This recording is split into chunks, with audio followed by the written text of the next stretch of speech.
Assalamualaikum warahmatullahi wabarakatuh. Waalaikumsalam warahmatullahi wabarakatuh. Alhamdulillah wassalatu wassalamu ala Rasulillah wa ala alihi wa sahbihi wa man walah amma ba'du. Ibu-ibu yang saya muliakan, alhamdulillah sore hari ini kita kembali berjumpa untuk melaksanakan rangkaian daurah kita, dan ini adalah pertemuan yang terakhir dari rangkaian daurah Tarhib Ramadan 1447 Hijriyah.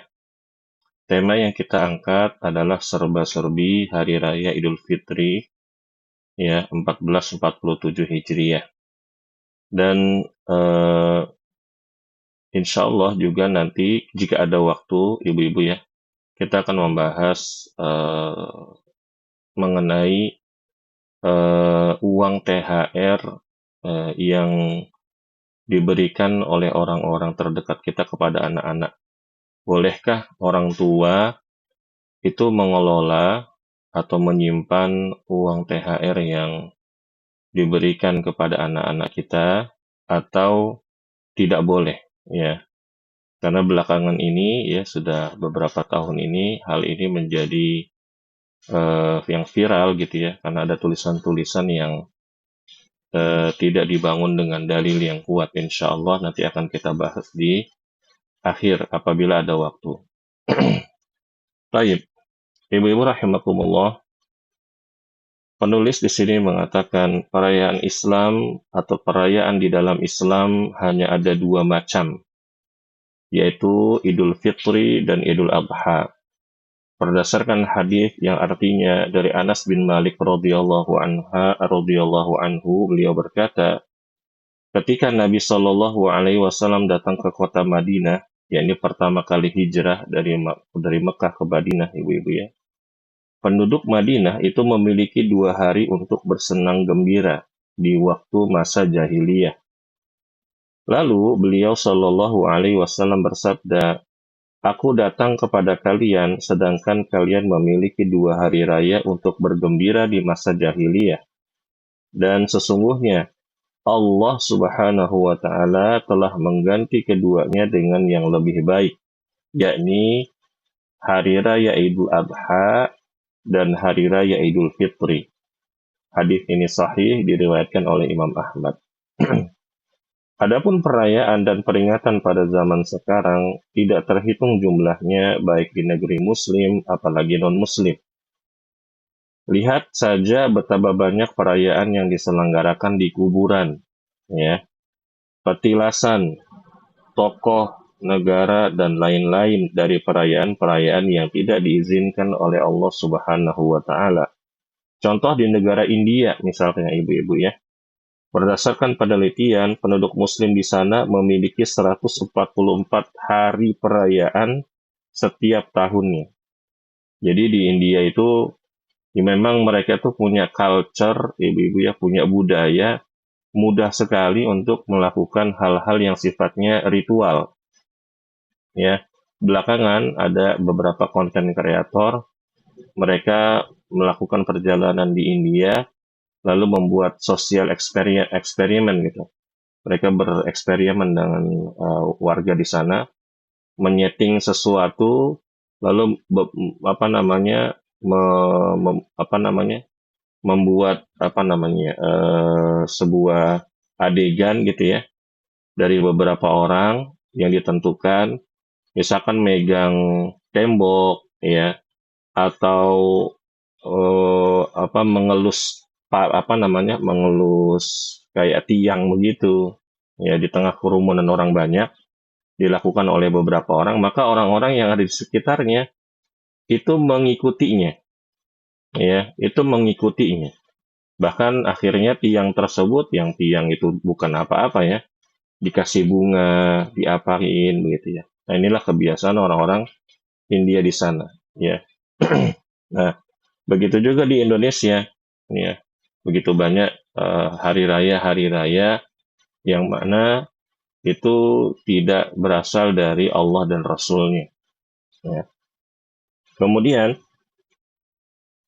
makna dari Idul Fitri atau Idul Adha. Ibnul Arabi rahimahullah mengatakan Id itu dinamakan Id karena berulang setiap tahun dengan kegembiraan yang baru. Ya, hari Id itu memang hari bergembira, hari makan-makan, hari senang-senang.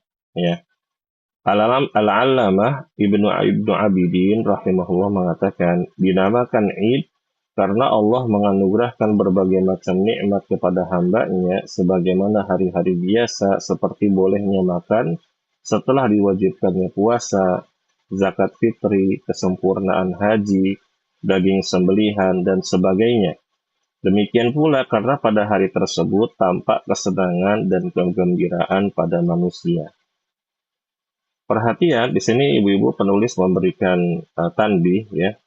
Banyak orang Indonesia menerjemahkan Idul Fitri itu dengan kembali suci. Terjemahan ini salah kaprah ditinjau dari segi bahasa dan syara'. Sebagaimana dijelaskan oleh Ustadz Abdul Hakim Hafizahullah Ta'ala dalam majalah As-Sunnah dan juga Ustadz Abu Nuaim dalam majalah Al-Furqan.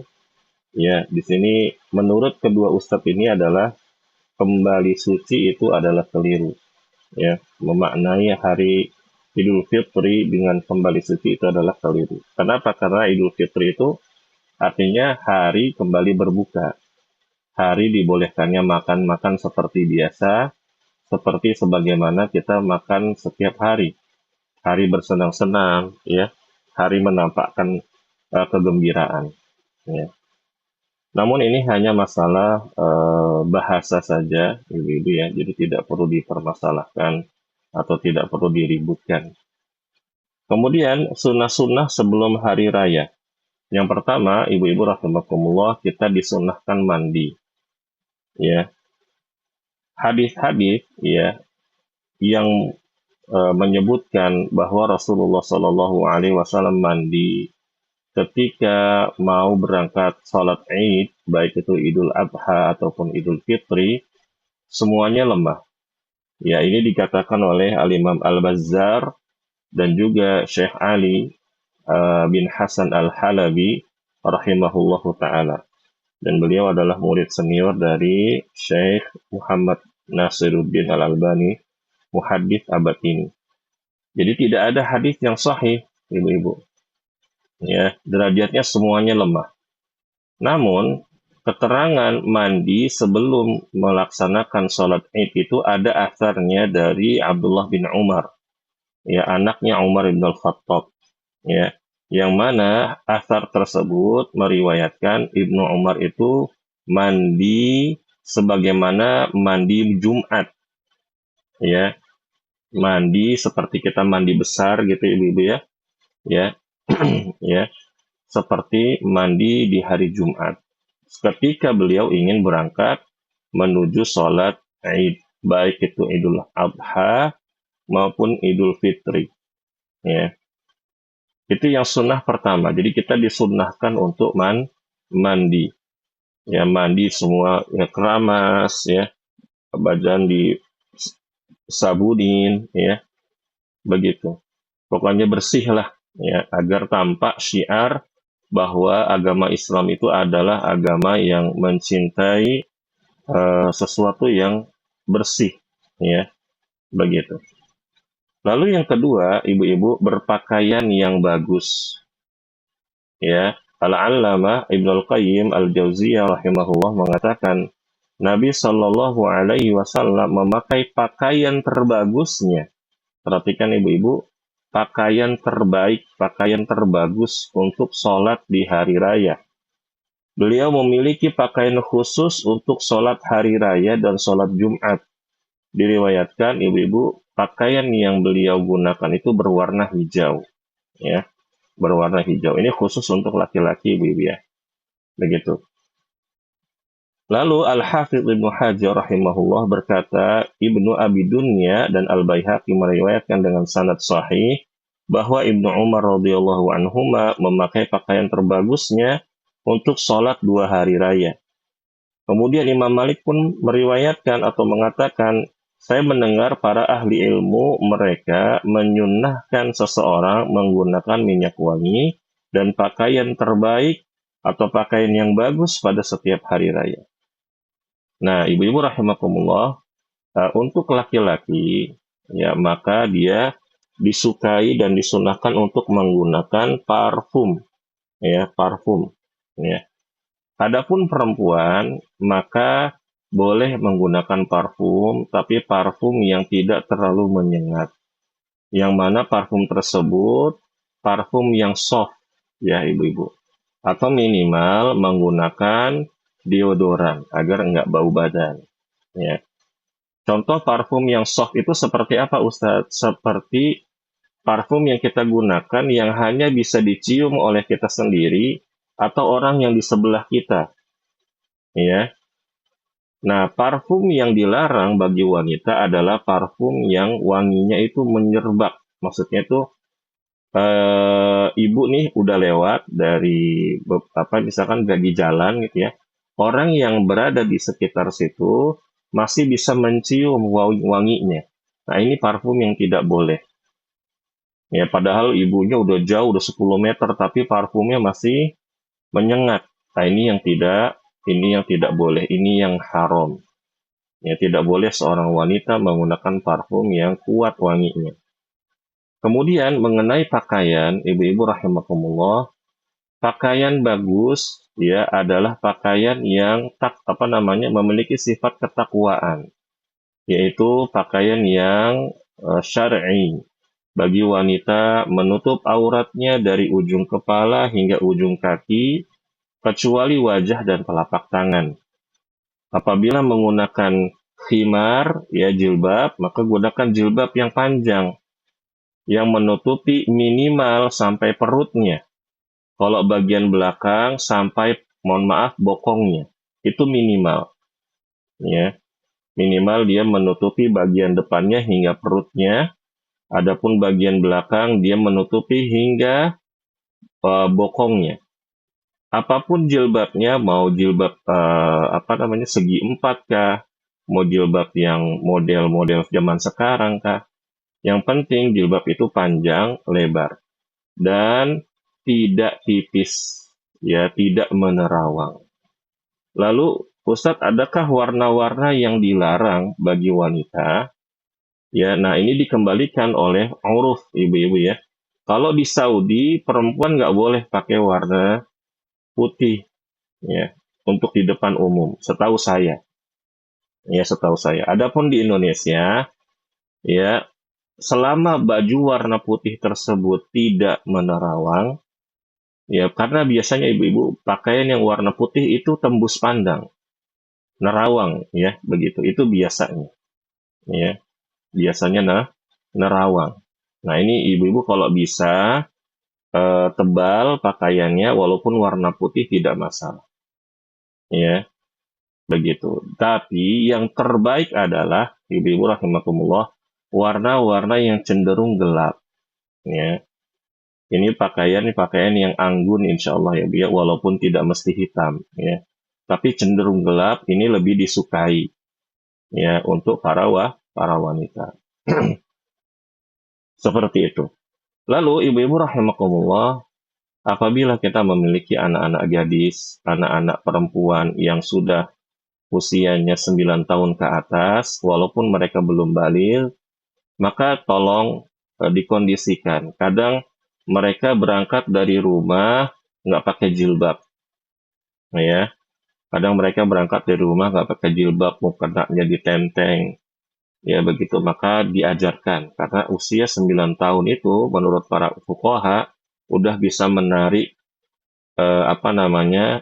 sudah memiliki daya tarik untuk lawan jenis. Adapun usia di bawah 9 tahun, maka insya Allah tidak masalah. Ya, baik. Kemudian sunnah yang ketiga adalah makan sebelum berangkat ke lapangan atau sebelum melaksanakan sholat Id. Ya, begitu. Ada sebuah hadis di sini an Anas radhiyallahu anhu qala kana Rasulullah sallallahu alaihi wasallam la yaghdu yaumal fitri hatta ya'kula tamratin. Ya, hatta ya'kula tamaratin. Dari Anas bin Malik, beliau berkata, Rasulullah Shallallahu Alaihi Wasallam tidak berangkat ya untuk sholat Idul Fitri hingga beliau makan beberapa kurma. Ya, nah di sini disunahkan adalah makan kurma, mungkin 3 ya atau dua butir ya, sebagai bentuk ibu-ibu rahimakumullah menandakan bahwa ya tidak ada puasa di hari tersebut. Ya, apabila kita tidak ada kurma, boleh nggak nastar, Ustaz? Biasa kan ibu-ibu ada nastar di rumah ya. Boleh, makan nastar boleh, ya makan kue boleh. Ya, mau makan langsung opor ayam boleh kalau lapar ya, tidak masalah. Yang penting ada kegiatan makan dan minum sebelum berangkat sholat sholat Id. Ya, demikian. Lalu ibu-ibu rahimakumullah, adapun untuk di sholat Idul Adha atau di hari raya Idul Adha disunnahkan tidak makan dulu. Ya, dari Buraidah beliau berkata Rasulullah Shallallahu Alaihi Wasallam tidak keluar pada hari raya Idul Fitri hingga makan dulu. Adapun pada hari raya Idul Adha beliau tidak makan hingga pulang dan makan daging kurban sembelihannya. Ya, tetapi di zaman sekarang tidak seperti zaman dahulu ibu-ibu ya. Kalau zaman sekarang baru bisa makan daging sembelihan mungkin asar kayaknya. Karena makin banyak orangnya, ya, makin banyak daging kurbannya. Penyelenggaraannya begitu seremonial sehingga memakan waktu yang sangat panjang. Sehingga ya tidak masalah kita berangkat dari rumah kalau Idul Adha nggak makan dulu, terus sepulangnya kita makan tidak masalah. Tidak mesti makan menunggu sembelihan dari daging kurban yang sudah kita kurbankan. Ibnu Qudamah rahimahullah mengatakan demikianlah pendapat mayoritas ahli ilmu seperti Ali radhiyallahu anhu, Ibnu Abbas, Syafi'i dan sebagainya. Saya tidak mendapati perselisihan pendapat tentangnya. Ya, ini sunnah yang keempat. Ya, tadi sunnah yang ketiga makan dulu sebelum sholat Id, ya, dan tidak makan sebelum sholat Idul Adha. Yang kelima, disunnahkan berjalan kaki. Ya.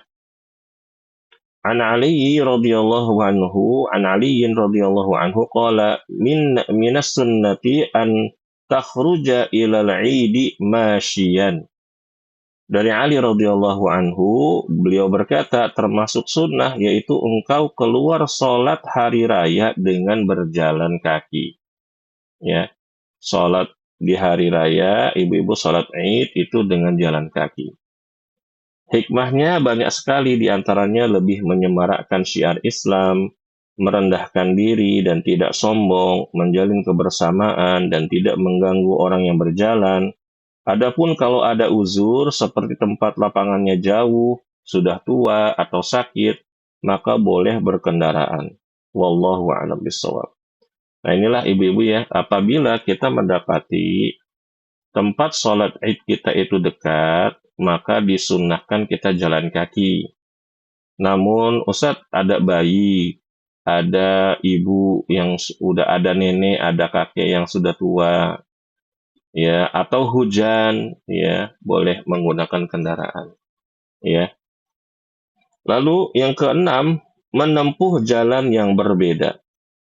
An Jabir bin Abdullah radhiyallahu anhuma qala kana an-nabiy sallallahu alaihi wasallam idza kana yawma 'idin khalafa at-tariqa.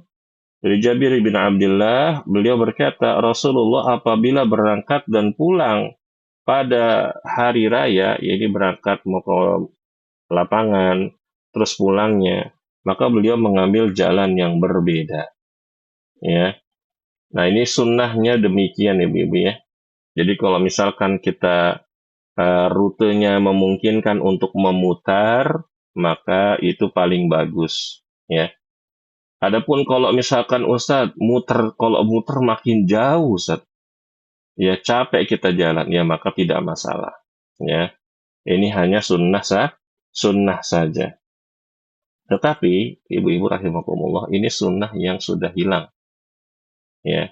Jadi apabila kita mengerjakannya, maka kita akan mendapatkan pahala yang sangat besar. Karena ya kita sudah menghidupkan sunnah yang sudah mulai hilang ini. Ya, banyak orang yang tahu hadis ini tuh, banyak orang yang tahu sunnah ini tuh, banyak orang yang tahu, tapi mereka tuh jarang mau mengerjakannya. Ya, begitu.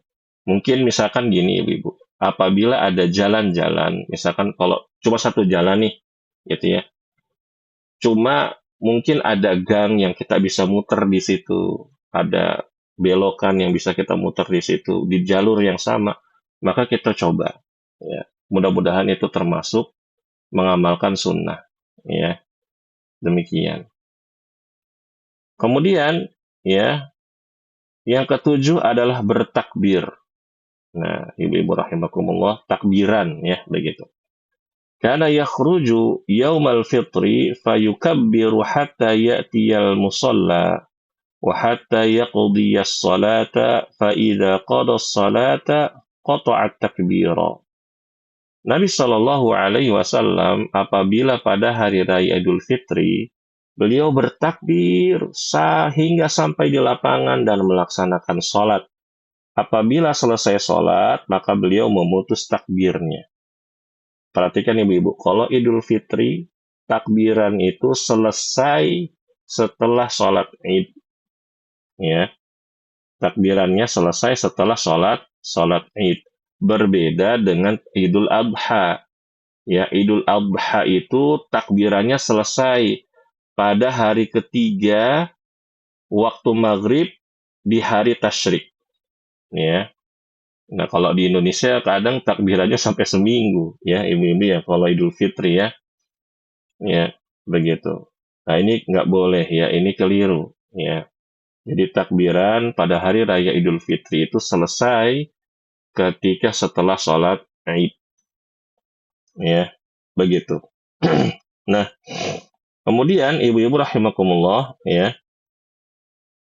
adakah lafal-lafal takbiran Ustaz yang bisa kita lafalkan? Karena ibu-ibu rahimakumullah tidak ada dalil yang ibaratnya sahih dari Nabi Shallallahu Alaihi Wasallam, maka boleh kita menggunakan takbir, lafal takbir yang sudah beredar di Indonesia sekarang. Ya, begitu. Kita boleh mengikuti takbir, misalkan kita sampai lapangan nih, ya ada orang pakai mic, ya, dia takbiran, melafalkan takbir, boleh kita ikutin. Cuman masalahnya sekarang, ibu-ibu, orang yang megang mic itu bacaannya nggak benar. Itu yang jadi masalah, ya. Baca lafalnya itu makhrajnya kurang tepat, panjang pendeknya, tajwidnya kurang bagus, ya. Begitu. Nah, makanya insya Allah yang bisa kita kerjakan adalah Allahu Akbar, Allahu Akbar, Allahu Akbar. La ilaha illallah, wallahu akbar. Allahu akbar, walillahil hamd.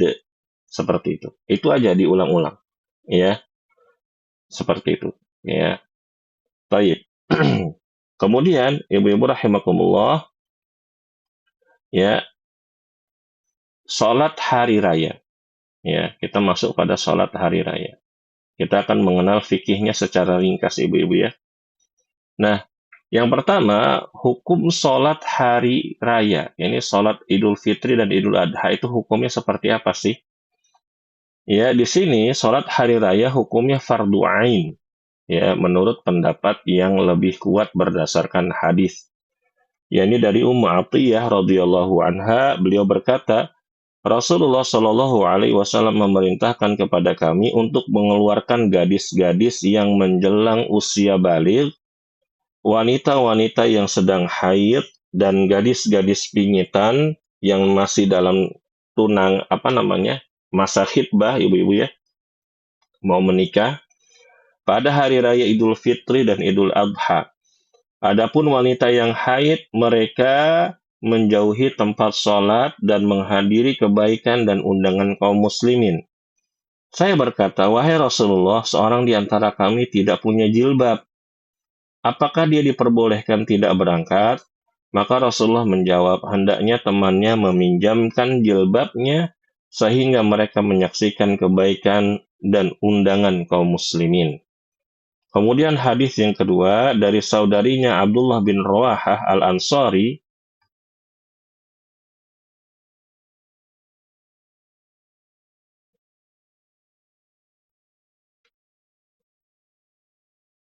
Sebentar Ibu, maaf. Dari saudarinya Abdullah bin Rawahah Al-Ansari radhiyallahu anha, dari Rasulullah Shallallahu alaihi wasallam, beliau bersabda, wajib keluar bagi setiap orang yang memiliki nitaqo, pakaian seperti sarung atau rok yang ada pengikatnya, yakni pada 2 hari raya. Kemudian dari Abu Bakar As-Siddiq, beliau berkata, kewajiban bagi setiap yang punya nitaq untuk keluar sholat 2 hari raya. Hal ini merupakan pendapat Abu Hanifah, juga salah satu pendapat Syafi'i dan Ahmad, dan pendapat ini juga dipilih oleh Syekhul Islam Ibnu Taimiyah, Ibnu Qayyim Al-Jauziyah, Asy-Syaukani, Siddiq Hasan Khan, As-Sun'ani, Al-Albani, dan lain-lain. Ya, memang ini terjadi khilaf di kalangan para ulama, ibu-ibu ya. Bagi orang yang mukim, maka sebaiknya dia berangkat untuk sholat Id, ya. Adapun bagi yang bersafar, mereka tidak ada kewajiban, ya. Lalu Ustadz, bagaimana dengan wanita yang haid? Ya, apabila sholat Id-nya dilaksanakan di masjid, maka tidak usah datang, ya. Tidak masalah, nggak datang, ya. Begitu. Kenapa? Karena kalau di masjid, ya dia nanti akan apa namanya? Mengganggu dan nyempit-nyempitin aja sebenarnya begitu. Tapi kalau di musola, di lapangan dia datang, tapi dia menjauh dari tempat sholat, mungkin di parkiran, ya begitu. Namun ala kulli hal, ibu-ibu rahimakumullah, kalau saya memilih pendapat bahwa hukum menghadiri sholat Idul Fitri dan Idul Adha itu sunnah muakkadah, ya, sunnah muakkadah, ya. Bagi yang memiliki uzur, ya, ada uzurnya, maka tidak masalah tidak menghadirinya. Kemudian yang kedua, tempatnya, ya. Menurut sunnah yang selalu diamalkan oleh Rasulullah Shallallahu Alaihi Wasallam dan para khalifah sepeninggal beliau, tempat pelaksanaan sholat hari raya adalah di lapangan, kecuali ada uzur seperti hujan, ya maka boleh di dalam masjid. Dan pendapat ini dikuatkan oleh jumhur ulama atau mayoritas ulama, ya. Namun ibu-ibu rahimakumullah, hal ini hal yang sifatnya bebas aja, ya begitu. Apabila misalkan di suatu tempat, ya di suatu daerah itu ada masjid agung, masjidnya besar, bisa menampung jamaah yang banyak, maka tidak masalah dikerjakan di masjid agung tersebut. Ya, biasanya kan kalau di daerah-daerah itu ya di kabupaten-kabupaten itu ada masjid agung, lalu di depannya tuh ada lapangan begitu ya. Apabila dilaksanakannya di masjid, lalu ada sebagian yang di lapangan, itu tidak masalah. Ya, begitu. Dan ini karena sifatnya maslahatnya adalah kalau sholat Id, sholat Idul Adha, Idul Fitri itu kan orangnya banyak. Jadi Rasulullah tuh memilih di lapangan, ya begitu. Adapun kalau misalkan masjidnya besar, ya ada maslahat di situ juga besar, maka boleh kita mengerjakan di masjid daripada kita memaksakan ya sholat di jalan, ya. Kan ada sebagian kaum muslimin ada masjidnya, ya masjidnya ada, tapi nggak ada lapangan, dia gunakan jalan raya. Nah, biasanya di Pantura ibu-ibu ya. Dulu waktu saya pulang kampung, itu mendapati ya orang-orang yang sholat hari raya itu di jalanan. Ya akhirnya mengganggu kaum muslimin, mengganggu orang lain. Ini tidak boleh, ya. Demikian. Ya. Lalu yang ketiga, waktunya. Ya, kapan kita mengerjakan sholat Id? Waktunya yaitu ketika matahari naik setinggi tombak. Ya, kira-kira jam 7 lewat lah, ibu-ibu ya. Ya, jam 7 lewat. Afdolnya mempercepat sholat Idul Adha di awal waktu supaya manusia lekas melaksanakan sembelihan kurban dan mengakhirkan sholat Idul Fitri supaya manusia masih bisa mengeluarkan zakat fitrinya. Ya, adapun batas akhir waktunya adalah sesudah tergelincirnya matahari. Maksudnya, waktu sholat Id itu panjang, ibu-ibu. Mulai dari, taruhlah kalau di jam gitu, ibu-ibu ya. Taruh di jam gitu ya. Dari jam 7 lewat 10, misalkan, sampai jam 12. Nah, sebelum matahari tergelincir ke arah barat. Ya, itu masih boleh kita mengerjakan sholat Id, ya. Tetapi kenapa di Indonesia atau di banyak lain, di banyak tempat dilakukan di pagi hari karena mataharinya belum menyengat. Ya, bayangkan ibu-ibu apabila ada sholat Id dilaksanakan jam 10 pagi di tengah lapangan. Wah, itu panas sekali, ya. Tidak hikmah, ya.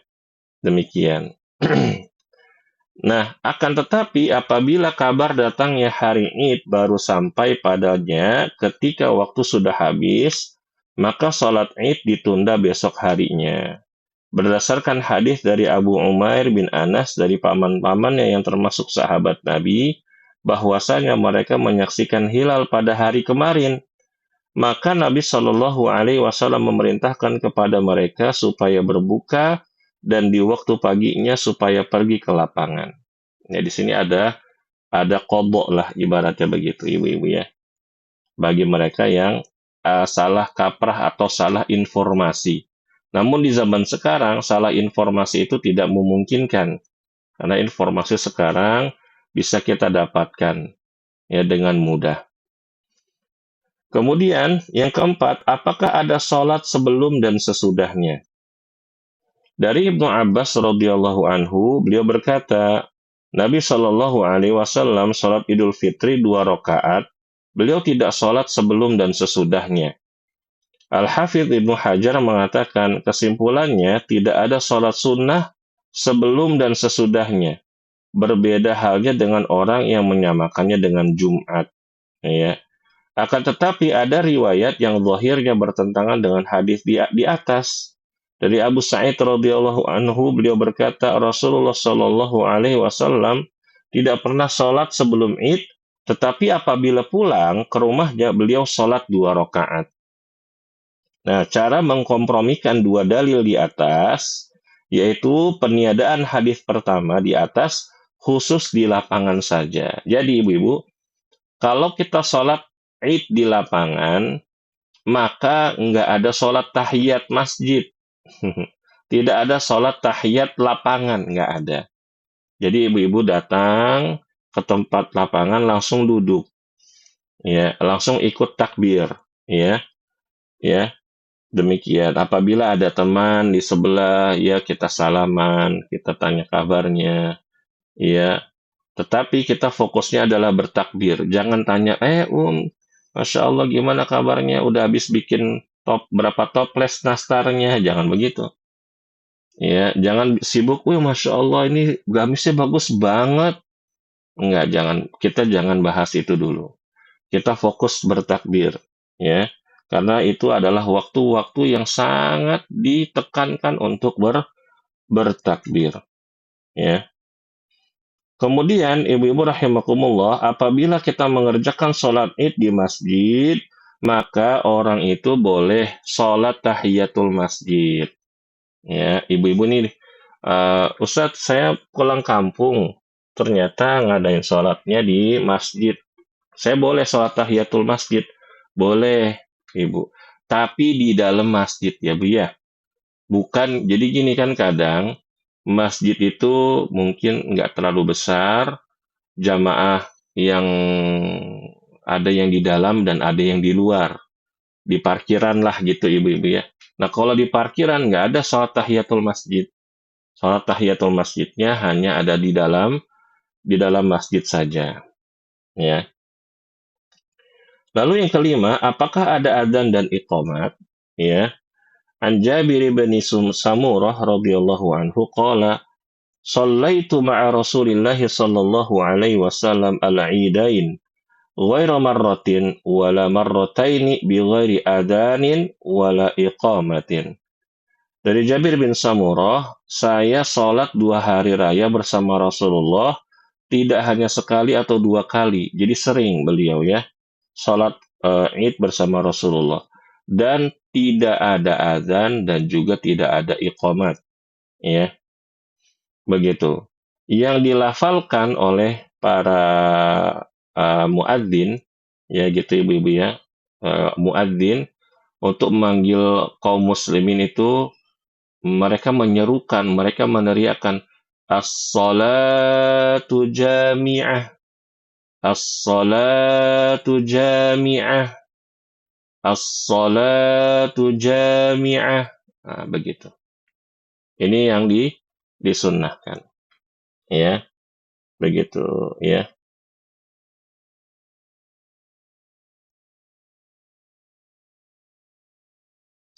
Baik.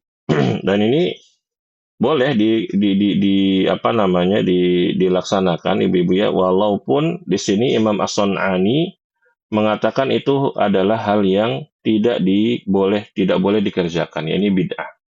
Ya namun ada riwayat ya yang pernah saya baca di salah satu kitab fikih ya, boleh mengucapkan seperti itu ya. Namun ya ini sifatnya sifatnya luas ya, tidak perlu kita permasalahkan. Yang penting nggak boleh ada adzan dan iqamat ya. Kemudian yang keenam, sifat sholat hari raya. Ya. Yang pertama dikerjakan dengan 2 rakaat. Ya. An Umar radhiyallahu anhu qala salatus safari rak'atani wa salatul adha rak'atani wa salatul fitri rak'atani tamamun ghairu qasrin ala lisani Muhammad sallallahu alaihi wasallam. Dari Umar radhiyallahu anhu, beliau mengatakan salat safar itu 2 rakaat, yakni dikosor. Salat duha itu 2 rakaat, yakni 2 rakaat salam, 2 rakaat salam. Dan salat hari raya itu 2 rakaat, sempurna tanpa dikurangi menurut lisan Nabi Muhammad sallallahu alaihi wasallam. Ya. Kemudian yang kedua, takbiratul ihram, ya. Nah, di sini dinamakan dengan takbiratul ihram. Harusnya takbir zawaid ya, ibu-ibu ya. Mungkin di sini salah ketik kayaknya. Ya, takbiratul ihram kemudian takbir 7 kali, ya maksudnya setelah takbiratul ihram kemudian takbir zawaid. Pada rakaat pertama itu jumlahnya 7 kali. Lalu pada rakaat kedua 5 kali. Jadi takbir zawaid itu ibu-ibu setelah kita takbiratul ihram. Habis takbiratul ihram, Allahu Akbar. Kita baca doa iftitah. Subhanakallahumma wa bihamdika wa tabarakasmuka wa ta'ala jadduka wa la ilaha ghairuka. Ya. Lalu kita takbir Allahu Akbar di rakaat pertama 7 kali. Ya. Kemudian di rakaat kedua ada namanya takbir intiqal. Habis sujud, kita bangun, kita mengucapkan Allahu Akbar. Ini namanya takbir intiqal. Nah, setelah takbir intiqal, ya, kita takbir 5 kali. Ya, seperti itu. Ya, di rakaat pertama, takbir zawaidnya 7, di rakaat kedua, ya, takbir zawaidnya 5. Dalilnya adalah dari Aisyah radhiyallahu anha bahwasanya Rasulullah bertakbir pada sholat Idul Fitri dan Idul Adha rakaat pertama, takbir zawaidnya 7 takbir, dan pada rakaat kedua takbir zawaidnya 5 kali takbir selain 2 takbir ruku. Ya, demikian. Nah, yang ketiga atau yang C, mengangkat tangan ketika takbir. Jadi disunnahkan ibu-ibu kita ketika takbir zawaid itu mengangkat tangan. Ini pendapat yang kuat. Walaupun ada sebagian ulama yang mengatakan tidak perlu mengangkat tangan, ya. Jadi habis takbiratul ihram, Allahu Akbar, baca doa istiftah, lalu takbir zawaid, Allahu Akbar, angkat tangan terus, ya. Kemudian yang D, membaca doa-doa di sela takbir. Pertama-tama, ibu-ibu rahimakumullah, tidak ada penukilan dari Nabi tentang bacaan di sela-sela takbir. Akan tetapi telah sahih dari Ibnu Mas'ud bahwasanya bacaannya adalah pujian kepada Allah dan salawat kepada Nabi serta doa, dan ini dibolehkan. Ya, boleh juga kita membaca Subhanallah walhamdulillah wala ilaha illallah wallahu akbar. Boleh. Tapi bukan begini, ibu-ibu, ada yang salah paham. Jadi bacaan subhanallah walhamdulillah wala ilaha illallah wallahu akbar itu bukan pas Allahu akbar kita angkat tangan, enggak. Jadi gini, misalkan kita habis takbiratul ihram, baca doa istiftah, kita mau takbir zawaid nih. Kita baca subhanallah walhamdulillah wala ilaha illallah wallahu akbar. Allahu akbar. Subhanallah walhamdulillah wala ilaha illallah wallahu akbar. Allahu akbar. Nah, seperti itu. Bukan subhanallah walhamdulillah wala ilaha illallah Allahu akbar, bukan begitu. Karena ada orang yang salah salah paham, ya.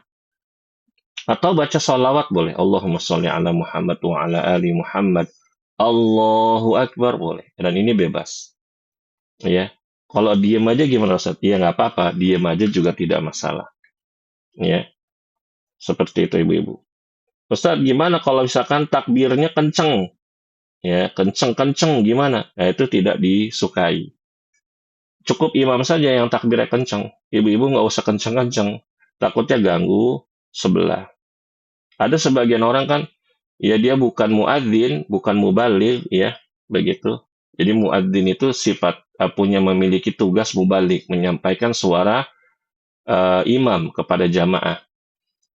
Ya, bukan muadzin dia, tapi dia mengencangkan suaranya. Imam takbir Allahu Akbar, dia teriak Allahu Akbar, kencang-kencang. Ini tidak benar, ya. Kemudian yang kelima, membaca surat Al-Fatihah dan surat, ya. Disunahkan di rakaat pertama membaca surat Qaf, di rakaat kedua membaca surat Al-Qamar. Tapi ini kepanjangan, biasanya ibu-ibu ngeluh, ya. Tapi disudahkan juga rakaat pertama membaca surat Al-A'la, di rakaat di kedua membaca surat Al-Ghasyiyah, ya. Ini sunnahnya. Ya, demikian, ya. Taib. Terus Ustadz, boleh nggak baca bacaan surat yang lain? Ya, wallahu a'lam bishawab, ibu-ibu. Yang disunnahkan surat ini tadi, ya. Di rakaat pertama surat Qaf, yang kedua surat Al-Qamar, atau rakaat pertama surat Al-A'la, yang kedua surat Al-Ghasyiyah. Kecuali ada uzur. Misalkan, mohon maaf ibu-ibu ya,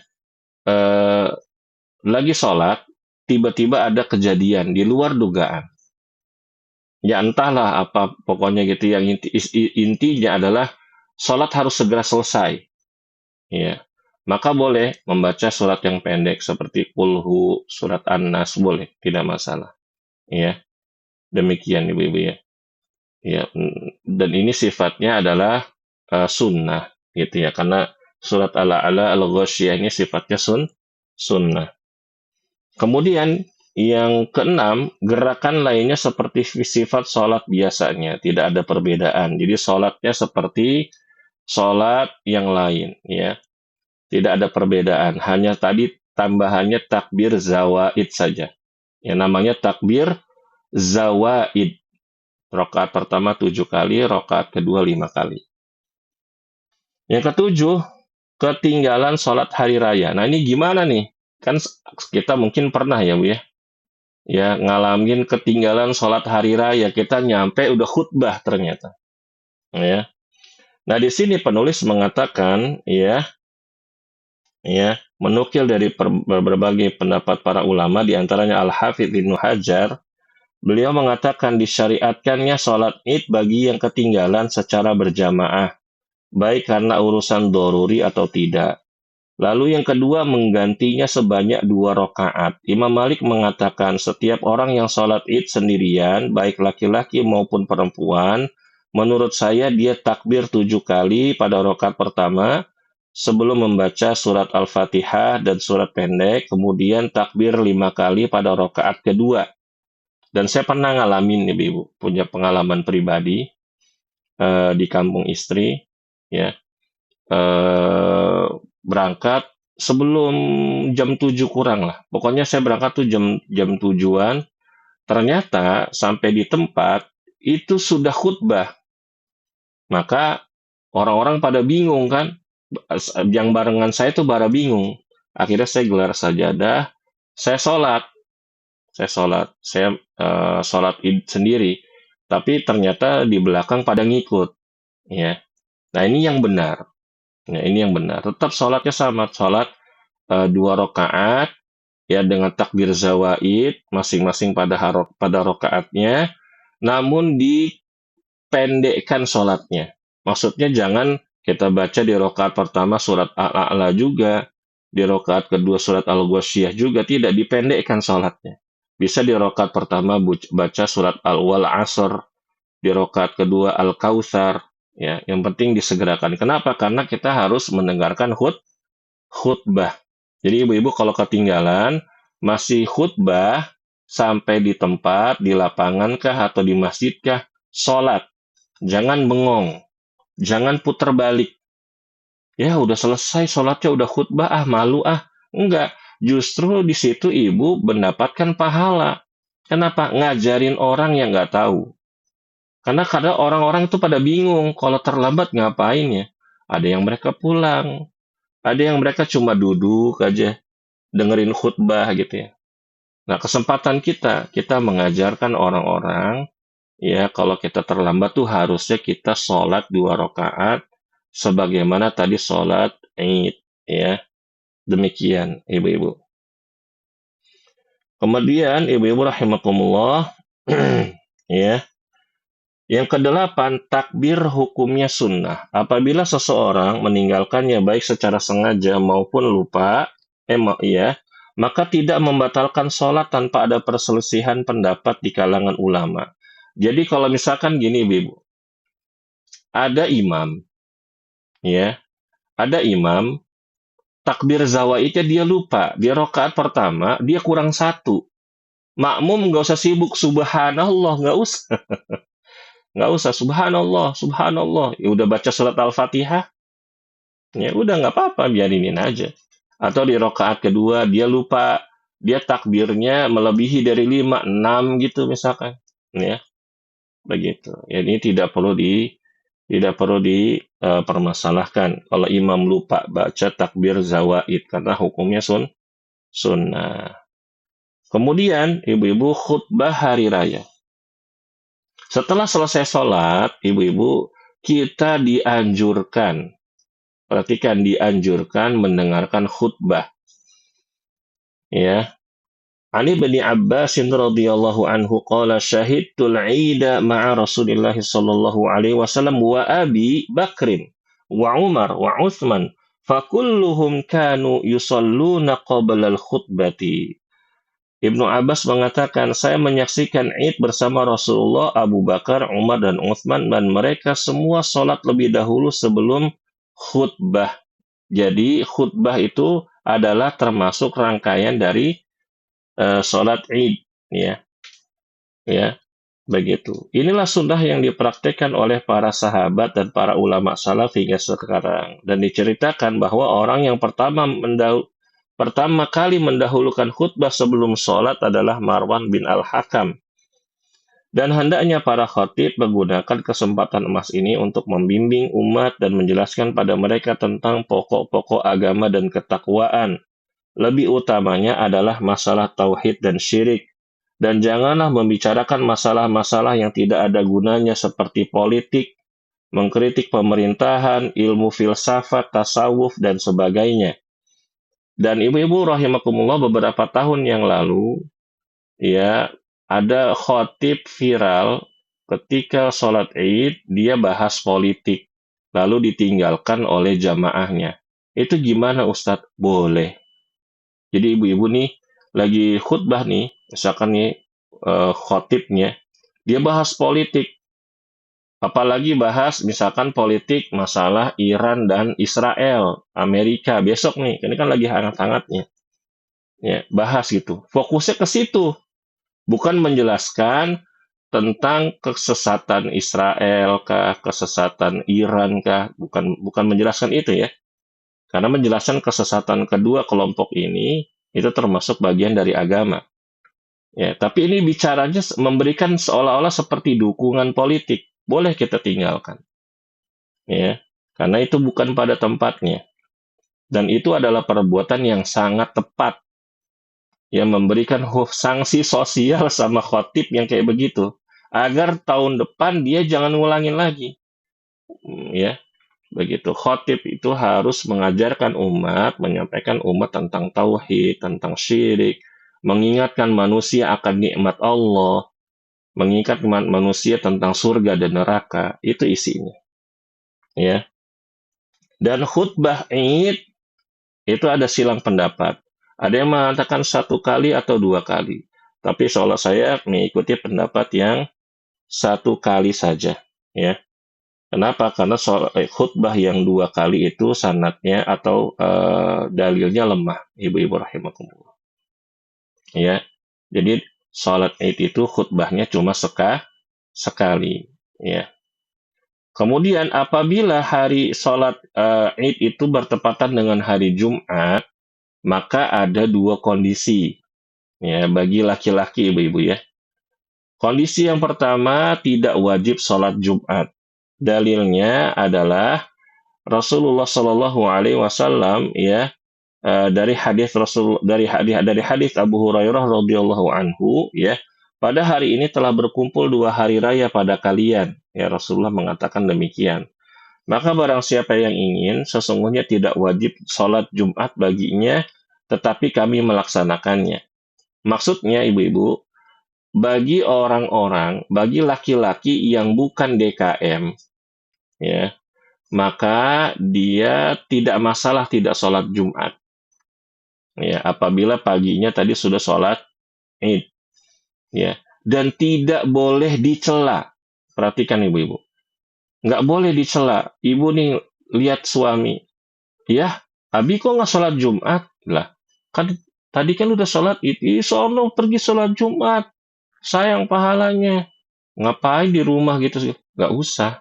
Kenapa? Karena ini udah dikasih pilihan sama Rasulullah. Rasulullah membolehkan. Nah, kita jangan memaksakan kehendak kita kepada suami. Ya, akhirnya terjadi keributan segala macam. Itu tidak hikmah. Kecuali suami kita tuh DKM. Nah, ya DKM ini tetap dia mengerjakan sholat Jumat. Karena dia itu bagian dari pengurus masjid. Ya, demikian ibu-ibu rahimakumullah. Tetapi orang yang nggak sholat Jumat bukan libur sholat. Dia harus mengganti sholatnya di rumah dengan sholat zuhur 4 rakaat. Ya, begitu. Yang paling bagus dia sholat zuhur berjamaah bersama keluarganya di rumah. Demikian. Ya. Lalu ibu-ibu rahimakumullah tentang ucapan selamat. Ya. Ucapan selamat hari raya. Ya. Dan ini diamalkan karena para sahabat Rasulullah Shallallahu Alaihi Wasallam apabila mereka saling berjumpa pada hari raya, mereka saling mengucapkan taqabbalallahu minna wa minkum. Taqabbalallahu minna wa minkum. Saya ulangi lagi ibu-ibu. Taqabbalallahu minna wa minkum. Mungkin nanti saya rekamin ya. Karena sering banyak yang salah bacanya. Ya. Tasdidnya ketukar-tukar. Ya. Harusnya taqabbala, bukan taqabbala. Ya. Taqabbalallahu ya. Minna wa minkum. Ya. Artinya, semoga Allah menerima amalanku dan amalanmu. Ya. Kemudian saya pernah bersama Abu Umamah Al-Bahili, seorang sahabat Nabi dan para sahabat Nabi lainnya. Apabila mereka kembali dari sholat Id, sebagian mereka mengucapkan taqabbalallahu minna wa minkum. Ya. Nah, ibu-ibu rahimakumullah, kapankah kita ini mengucapkan taqabbalallahu minna wa minkum? Yang sunnah, yang afdol adalah setelah hari raya, setelah sholat Id. Tapi Ustadz, boleh nggak sih kita ngucapin taqabbalallahu minna wa minkum pada malam takbiran? Jawabannya boleh. Ustadz, boleh nggak sih kita mengucapkan selamat hari raya Idul Fitri? Jawabannya boleh. Minal a'idin wal faizin, boleh nggak? Boleh. Ya. Dan ini sifatnya luas ibu-ibu ya. Ucapan-ucapan hari raya, selama itu ada mengandung doa dan kebaikan, itu boleh kita ucapkan. Kenapa? Karena tidak ada dalil yang sahih dan sharih berdasarkan lisan dari Rasulullah. Begitu.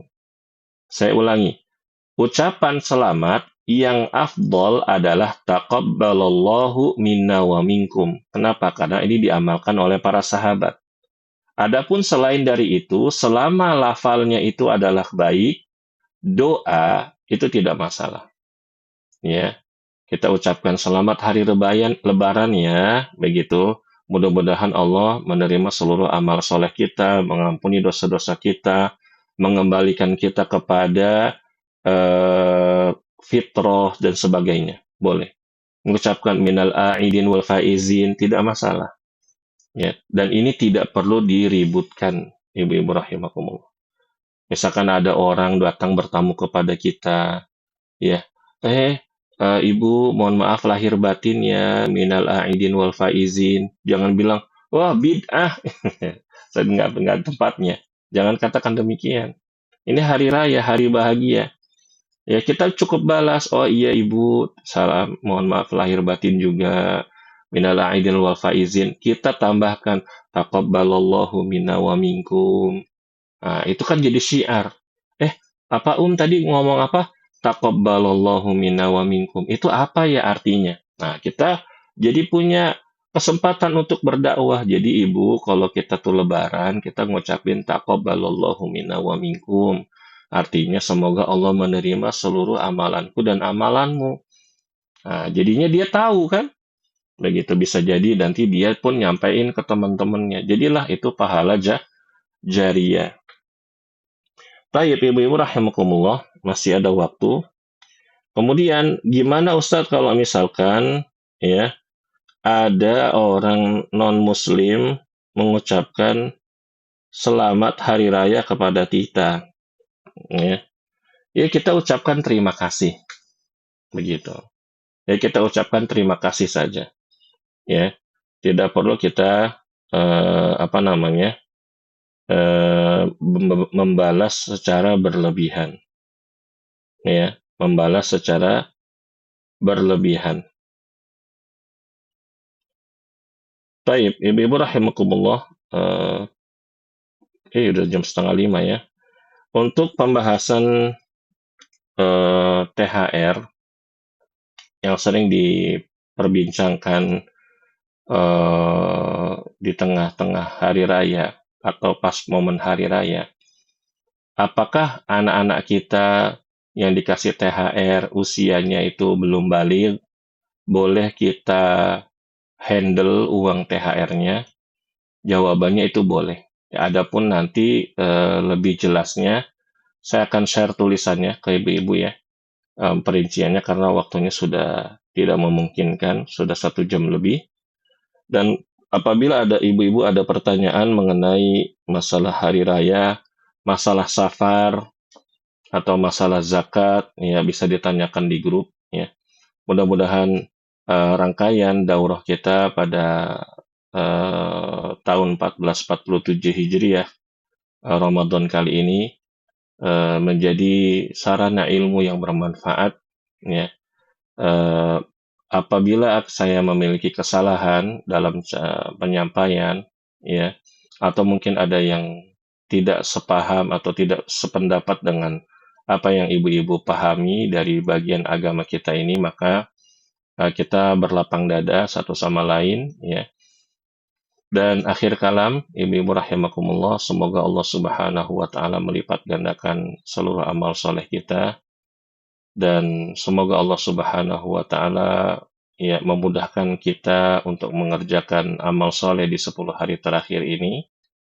Kita tutup subhanakallahumma wa bihamdika asyhadu an la ilaha illa anta astaghfiruka wa atubu ilaik. Wassalamualaikum warahmatullahi wabarakatuh. Waalaikumsalam Waalaikumsalam. warahmatullahi wabarakatuh.